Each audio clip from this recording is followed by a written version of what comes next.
I live in Riverdale, lived there for more than 30 years, and I've been walking the trails all the time I've lived here and picking up garbage most of that time. And I noticed a lot of sheet plastic. It was the first thing I noticed when the snow began to melt.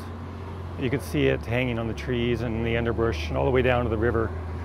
And it took a few weeks to figure out where it was coming from, but it was all sort of downwind from these two towers behind me.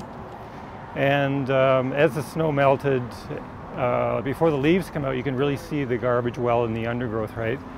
And so there was a lot of this sheet foam material used for insulation, a lot of rigid styrofoam, big chunks, and the crumble that comes off of the styrofoam board on the ground, all the way down to the river. In fact, if you go down to the river's edge, you can see it down there, making its way into the river.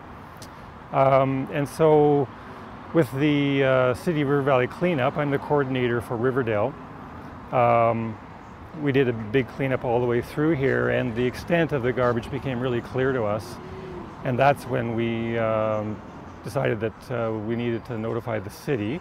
Well, figured it out in sort of late April after the snow was off the ground, and you could see the extent of it.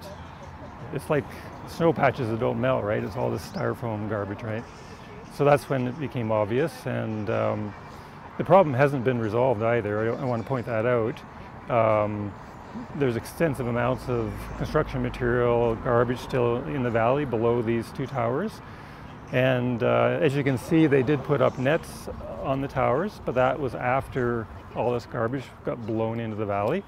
So it's a case of, you know, shutting the barn door after the horses have left, right? So the problem hasn't been resolved. There's still large amounts of plastic and styrofoam garbage that is blown out, and I'd like to know what the construction managers, the owners of these buildings, are going to do about that.